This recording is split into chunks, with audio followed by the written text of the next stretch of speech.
मैं शनि बोल रहा हूँ। आज मैं अपने कई रहस्य आपके सामने उजागर करना चाहता हूँ। आप मेरी बातें गौर से सुनिए, लेकिन डरे बिना। आप सभी व्यर्थ ही मुझसे डरते हैं। मैं आपका यही डर दूर करना चाहता हूँ। अगर आप मुझे अच्छी तरह समझ गए तो आपका जीवन सुधर जाएगा। मैं अपना पूरा परिचय दूंगा, जीवन जीने के सही तरीके बताऊंगा।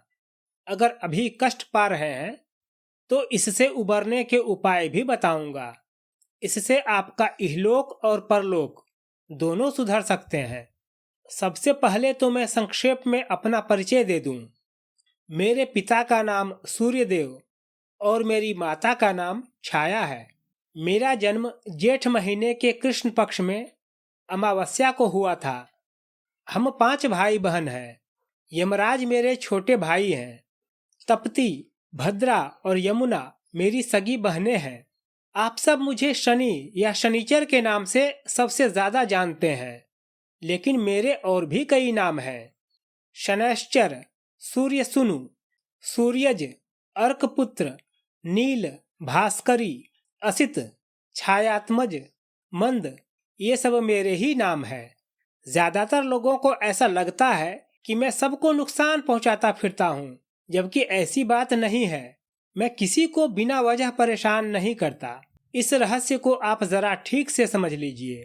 जब मैंने महादेव शिवजी की उपासना की थी, तब उन्होंने मुझे नवग्रह में जगह दी थी।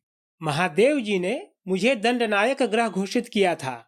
मुझे यह जिम्मेदारी सौंपी थी कि मैं लोगों के साथ पूरा पूरा न्याय करूं, अच्छे काम के लिए पुरस्कार और बुरे काम के लिए दंड तय करूं।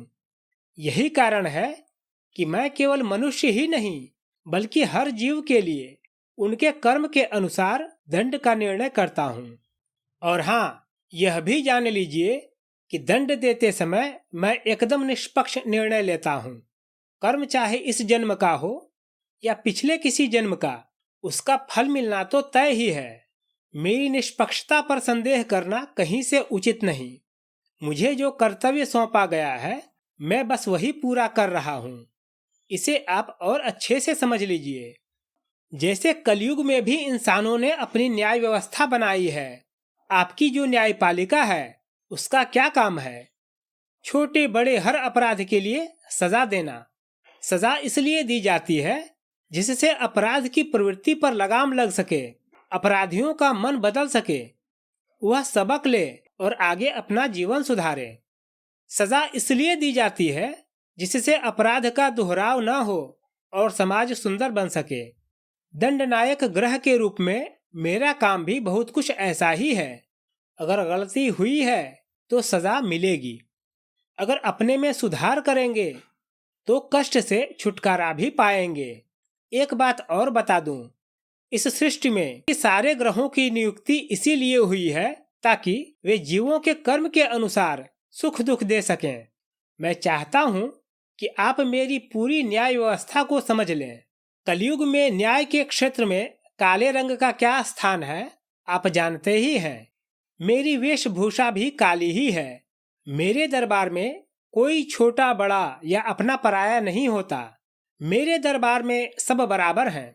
शायद आपको ये बात मालूम न हो कि एक बार मेरे पिता सूर्य ने जब मेरी माता छाया को प्रताड़ित किया था, तो मैंने उनका भी विरोध करके उन्हें पीड़ा पहुंचाई थी।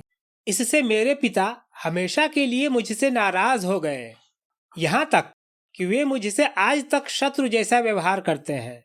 मेरी अदालत में किसी भी जीव के पूर्व में किए गए बुरे कर्म का दंड पहले मिलता है। मैं इस पर नजर रखता हूँ कि सजा पाने के बाद सुधार हुआ या नहीं। जो दंड पाकर सुधार कर लेता है, उसकी सजा कम या पूरी तरह समाप्त कर दी जाती है। अगर चाल चलन बेहतर पाया गया तो उसे सजा भुगतने के बाद मैं अपार धन दौलत भी देता हूँ। अब ये जान लीजिए कि मेरी अदालत में अपराध क्या क्या माने गए हैं।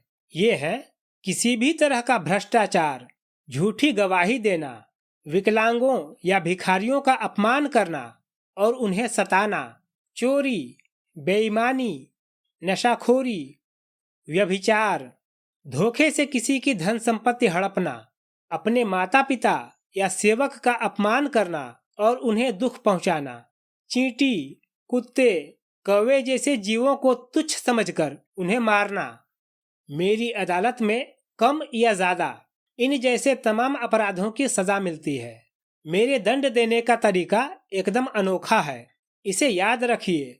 मुझे जिस जीव को दंड देना होता है तो मैं सबसे पहले उसकी बुद्धि हर लेता हूँ, या किसी दूसरे की बुद्धि नष्ट भ्रष्ट करके उसके जरिए जातक को दंड देता हूँ।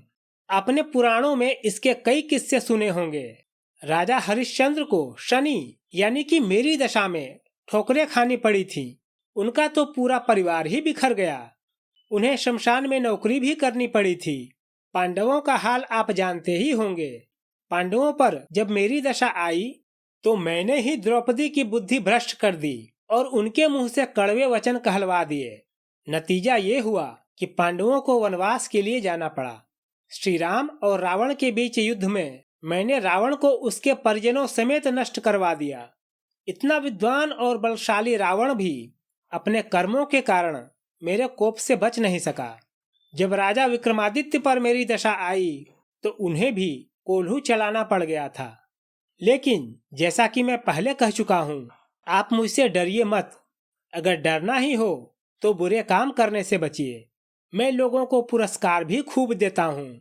अगर किसी ने पिछले जन्म में अच्छे कर्म किए हैं तो मैं उसकी कुंडली में अपनी उच्च राशि या स्वराशि पर बैठकर उसे भरपूर लाभ भी पहुंचाता हूँ। हस्तरेखा की भाषा में कहूँ तो मध्यमा अंगुली के नीचे मेरा स्थान है। अंक ज्योतिष के अनुसार हर माह 8, 17 और 26 तारीख का स्वामी मैं हूँ। मैं जानता हूँ अब आप मुझसे कुछ उपाय जानना चाहते होंगे कि मेरे कोप से कैसे बचा जाए। तो सुनिए, मेरी पूजा आप कहीं भी कर सकते हैं, बस मन में श्रद्धा होनी चाहिए। यह बात तो आप जानते ही होंगे कि लंका में रावण ने मुझे अपने कारागार में उल्टा लटका रखा था। लंका को जलाते समय हनुमान जी की नजर मुझ पर पड़ी तो उन्होंने ही मुझे छुड़ाया था। जब मैंने उनसे अपने लिए कुछ सेवा मांगी तो हनुमान जी ने कहा कि तुम मेरे भक्तों को कभी कष्ट मत देना। तब से मैं उनके भक्तों को कष्ट नहीं देता हूँ। इसमें पक्षपात की कोई बात नहीं है।